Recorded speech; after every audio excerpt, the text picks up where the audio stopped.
Alors, vous trouverez exactement la même chose, et c'est pourquoi j'ai choisi de vous parler de Gilgamesh, de Bouddha et d'Épictète, c'est-à-dire un des grands sages stoïciens. J'aurais pu parler de Marc Aurèle, c'est pareil, Marc Aurèle, c'est probablement le plus grand d'ailleurs. Les pensées de Marc Aurèle, c'est absolument parfait dans le genre stoïcien, qui est aussi un genre que je n'aime qu'à moitié, enfin dans lequel je ne me reconnais pas, même si, encore une fois, ces châteaux sont magnifiques. Vous trouverez exactement la même chose dans le stoïcisme que dans le bouddhisme. Contrairement à ce que disent en général les sages bouddhistes en Occident, qui vous disent « Ah, mais vous ne pouvez pas comprendre les orientaux, vous ne pouvez pas comprendre la sagesse du Bouddha, il faut abandonner tout ce que vous avez appris en Occident pour pouvoir vous convertir au bouddhisme. » Bon, ce n'est pas vrai du tout. Vous trouvez en Occident une sagesse qui est exactement, trait pour trait, la même que celle du Bouddha, à 2 capis près, c'est le stoïcisme, évidemment. Tous les thèmes stoïciens et bouddhisme tibétain sont identiques. Et je voudrais vous le montrer en évoquant donc, pour terminer, la sagesse stoïcienne. Dans la sagesse stoïcienne, vous avez ce que je vous avais dit la première fois que nous nous sommes vus, vous avez 3 grands axes, 3 grands moments. Il y a la théoria, il y a la morale et il y a la sotériologie, la doctrine du salut. La théoria, c'est quoi? Je vous l'avais dit, je le rappelle simplement. Teion orao, je vois les choses divines. Qu'est-ce qui est divin pour les stoïciens? C'est le cosmos, évidemment. C'est l'ordre cosmique qui est divin parce qu'il est harmonieux, il est juste, beau et bon, et qu'il n'a pas été créé par les humains. Il est transcendant par rapport aux humains. En quoi il est parfaitement divin, harmonieux, juste, beau, bon, et transcendant par rapport à l'espèce humaine. Nous sommes une partie du cosmos, nous sommes membres du cosmos, nous ne sommes pas les créateurs du cosmos. Nous sommes dedans.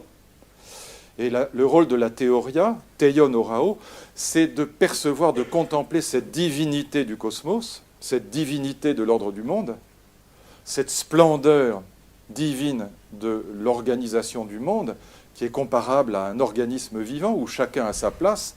Et pourquoi contempler cet ordre du monde? Pourquoi pratiquer la théorie? Et pour pratiquer la théorie, il faut s'aider de l'astronomie, de la biologie, de la physique, des sciences. Et bien justement, pour parvenir au 2e stade de la sagesse, le premier c'est la théoria, le 2e, il s'agit de s'ajuster à l'ordre du monde. Une fois qu'on a trouvé sa place, comme Ulysse à Ithaque, eh bien, quand on en est déplacé par la guerre, par la catastrophe, comme Ulysse, il faut retrouver sa place dans le monde. Mais pour trouver sa place dans le monde, il faut d'abord l'avoir identifiée. C'est le rôle de la théoria. Donc d'abord la théoria, je contemple l'ordre du monde comme un biologiste contemple un organisme vivant. Il voit que le cœur est là, la rate est là, le foie est là, les poumons sont là. Eh bien, de la même manière, je contemple l'ordre du monde et après, je sais où je dois aller. Ulysse, il doit aller à Ithaque et pas ailleurs. C'est son lieu naturel, comme dira Aristote. Qu'est-ce que c'est que la morale dans cette perspective-là, pour les stoïciens? Eh bien, le juste, écoutez bien ça, parce que c'est à la fois très profond et en même temps très simple, le juste, c'est ce qui est ajusté à l'ordre du monde. C'est ça, le juste. Le juste, en morale, comme en droit, comme en politique. Les 3 niveaux sont inséparables pour les stoïciens. Le juste, c'est ce qui est ajusté à l'ordre du monde. Exactement comme un luthier ajuste les petites pièces de bois qui forment un violon pour que le violon sonne harmonieusement, eh bien, de la même manière, mon travail à moi, si je choisis la vie philosophique et la quête de la vie bonne et de la sagesse, eh bien, c'est de m'ajuster à ma place dans le monde. Encore une fois, comme une petite pièce de bois s'ajuste parfaitement à sa place dans un violon. Je dois m'ajuster à l'ordre du monde, et c'est ça qui est juste. Vous voyez bien, chez Platon, la cité juste, c'est la cité qui est ajustée à l'ordre naturel de la hiérarchie des êtres, avec le bon en haut, le moyen au milieu, le mauvais en bas, le philosophe en haut, le gardien, le soldat au milieu et l'esclave en bas. Comme il y a la tête en haut, le nous, l'esprit, il y a le thumos, le courage, c'est le diaphragme, le cœur, et puis en bas, dans le bas-ventre, il y a, comme on sait, les mauvais désirs lubriques, et ça, c'est les esclaves et les artisans. Eh bien, le juste, c'est l'ajuster à l'ordre du monde. Ce qui est juste, ce n'est pas ce qui est l'objet de la volonté générale, comme chez Rousseau et comme dans une démocratie comme la nôtre. Ce n'est pas ce qui est voté par le Parlement ou par la majorité du peuple. Le juste, c'est ce qui correspond à l'ordre du cosmos, ce qui est ajusté à l'ordre cosmique. Et voilà pourquoi, comme dans le bouddhisme, vous allez trouver dans l'école stoïcienne toute une série d'exercices de sagesse. Ça, c'est très intéressant, parce que ces exercices de sagesse disparaîtront sous l'influence du christianisme dans l'histoire de l'Europe. C'est très intéressant. Dans les écoles grecques, et notamment dans l'école stoïcienne, qui est fondée par Zénon, donc autour de 350 avant Jésus-Christ, c'est le premier stoïcien grec. Eh bien, donc le premier âge du stoïcisme, dans les écoles stoïciennes, où il y avait, comme dans un café de philosophie, il y avait des disciples, comme dans une école à proprement parler, eh bien, les grands stoïciens comme Zénon, et c'était déjà le cas chez les cyniques avant même les stoïciens, les cyniques étaient les maîtres des stoïciens, par exemple Diogène, eh bien, on demandait aux élèves de pratiquer des exercices de sagesse, des exercices tout à fait concrets, tout à fait pratiques. Il y en a deux que je peux vous indiquer, il y en a beaucoup d'autres, mais qui sont destinés justement à ce que le disciple ait les capacités de s'ajuster à l'ordre du monde. Mais premier exercice qui nous paraît aujourd'hui un peu saugrenu, mais qui avait beaucoup de sens dans les écoles stoïciennes, on demandait aux disciples de tirer un poisson mort en laisse sur la place du marché à Athènes. Donc le malheureux se promenait avec un vieux mulet crevé, ça sentait mauvais, et évidemment les gens l'apostrophaient en lui disant « mais tu es complètement cinglé, tu es débile, tu es fou, c'est pas un petit chien que tu as en laisse, c'est un poisson mort et c'est répugnant ». Et donc on insultait le malheureux disciple qui était obligé de traverser, retraverser encore la place du marché à Athènes, jusqu'à ce que sous les quolibets, eh bien tel était l'enjeu, ils finissent, c'est ça l'idée, par se moquer du qu'en dira-t-on. Ça veut dire quoi ? Le but de l'exercice, c'est de faire en sorte que le disciple se moque des conventions artificielles, on dirait aujourd'hui des conventions bourgeoises, qu'il se moque des conventions artificielles, celles des humains, pour être capable de la véritable conversion. Qu'est-ce que c'est que la conversion étymologiquement ? C'est détourner le regard de ce qui est inessentiel pour le jeter vers ce qui est essentiel. Et qu'est-ce qui est essentiel ? C'est la théoria, c'est l'ordre du monde. Ce qui est essentiel, c'est donc de vivre en harmonie avec la nature, c'est-à-dire la nature au sens cosmique du terme, de s'ajuster à l'ordre cosmique. Et au fond, le sage stoïcien, c'est celui qui dit « je me fiche totalement du qu'en dira-t-on, je me fiche totalement des règles de politesse et des conventions sociales édictées par les humains, et je me tourne tout entier vers l'ordre cosmique afin de m'y ajuster, d'y trouver ma place comme Ulysse à Ithaque, toujours. Voyez l'idée ? Donc les exercices étaient faits pour que, en quelque sorte, on finisse par se moquer des quolibets, des insultes, des remarques désobligeantes de la foule. Et voyez aussi ce qu'il y a derrière, c'est l'idée que la vie philosophique est du coup en marge de la vie ordinaire. La vie philosophique, elle est marginale, elle est à part. Le philosophe, celui qui vraiment pratique la vie philosophique, c'est quelqu'un qui se met en marge de la société. C'est quelqu'un qui ne ressemble pas aux bourgeois qui traversent la place du marché et qui, eux, respectent les conventions, sont bien habillés et propres sur eux. Deuxième exemple, celui justement de Diogène. Diogène qui est le maître des stoïciens. Vous savez pourquoi on les appelait les cyniques ? Cyniques en grec, c'est les chiens. Pourquoi les chiens ? Eh bien parce que les cyniques se conduisaient comme des chiens, à un double titre. D'abord, ils se conduisaient comme des chiens parce qu'ils étaient très sales, ils étaient répugnants et qu'ils fourraient le museau partout où il ne faut pas le fourrer, mais aussi parce qu'ils asticotaient comme des roquets.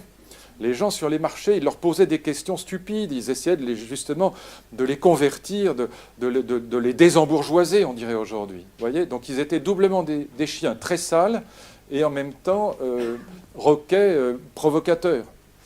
C'était des bohèmes, on dirait aujourd'hui. Et donc, deuxième exercice de sagesse, on dit que Diogène avait une femme ravissante qui s'appelait Hipparchia. Et quand il habitait dans une grotte immonde à Athènes, et cette grotte immonde était simplement fermée par une toile, par un tissu. Et donc, quand il faisait l'amour avec sa femme ravissante, il prenait soin d'ouvrir grandement la porte de sa grotte, de son antre, de lever le tissu pour que chacun puisse voir ce qu'il était en train de faire, à savoir l'amour avec sa femme. Et quand, évidemment, les bourgeois étaient choqués, eh bien, Diogène leur disait « Il n'y a rien là que de naturel, c'est vous qui êtes choquants, avec vos conventions artificielles, humaines et stupides. Moi, je vis en accord avec la nature, et faire l'amour avec sa femme, il n'y a rien de plus naturel et de plus conforme à l'ordre cosmique. » Évidemment, c'était très choquant déjà à l'époque. Pourquoi je vous dis c'était les bohèmes de l'époque, mais des bohèmes cosmiques, si je puis dire, pas des bohèmes romantiques. Il y avait l'idée qu'il y avait un cosmos derrière.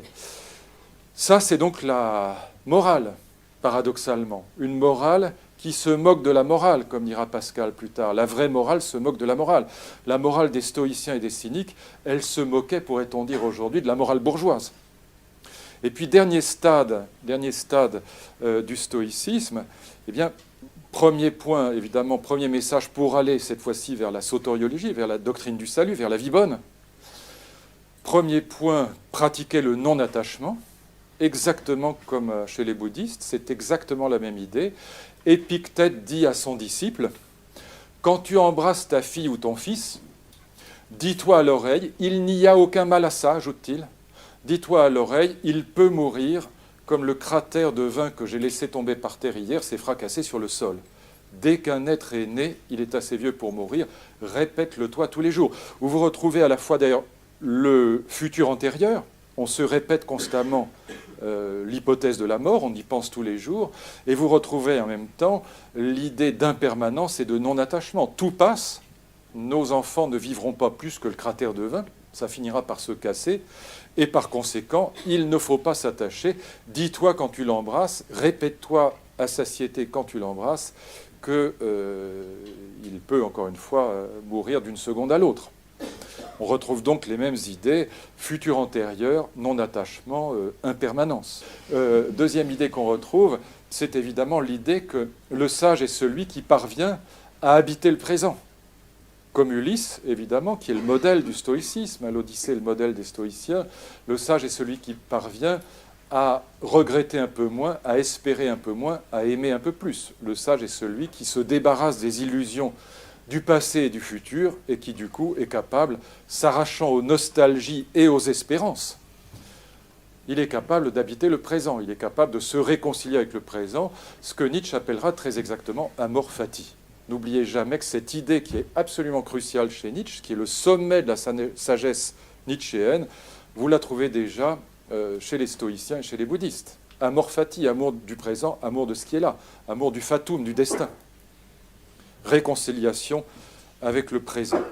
Et c'est comme ça que Sénèque, dans les lettres à Lucilius, dit ceci à son disciple lui aussi, à force de vivre dans la nostalgie, le passé, à force de vivre dans l'espérance, le futur, nous manquons de vivre, nous manquons notre vie, nous ne vivons jamais.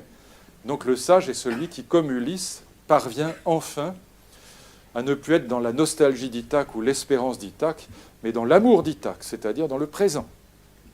Ma conclusion, elle est la suivante. C'est que les exercices de sagesse vont disparaître avec la naissance du christianisme. Et ça, c'est très intéressant, parce que ça a des conséquences immenses. Dans les écoles grecques, comme je vous le disais à l'instant, je vous ai cité 2 exercices, mais il y en avait beaucoup d'autres, il y avait des dizaines d'autres. Regarder les étoiles pour comprendre qu'on est tout petit, qu'on n'est rien, se déprendre du moi, etc. Quand vous regardez la Voie lactée, vous vous rendez compte que voilà, ce qu'on est absolument microscopique, et c'est peut-être un des moyens, comme dans le bouddhisme, hein, de se déprendre des illusions de l'ego, pour trouver toutes ces idées-là. Toutes sortes d'exercices de sagesse, toutes sortes d'exercices de méditation, que vous retrouvez dans toutes les sagesses anciennes, sans exception. Pourquoi le christianisme y met fin ? Ça, c'est une vraie question. Le christianisme y met fin. C'est Pierre Hadot qui a beaucoup travaillé là-dessus et qui a montré ça de manière tout à fait intelligente dans une série d'articles sur la fin des exercices spirituels, la fin des exercices de sagesse. Eh bien, le christianisme y mettra fin parce que le christianisme va renvoyer la philosophie aux oubliettes. Le christianisme va décréter que la philosophie n'a pas le droit de s'occuper de ce qui est son monopole à lui, le christianisme, à savoir la doctrine du salut, la doctrine de la vie bonne pour les mortels. Le christianisme s'arroge le monopole de la réflexion sur la sotériologie, sur la vie bonne, sur le salut, sur ce qui nous permet de nous affranchir de la peur de la mort, donc la doctrine du salut, sous toutes ses formes. Et donc, l'accès, vous comprenez bien pourquoi, l'accès à la vie bonne et au salut dans la doctrine chrétienne, ça passe par la foi et pas par la raison.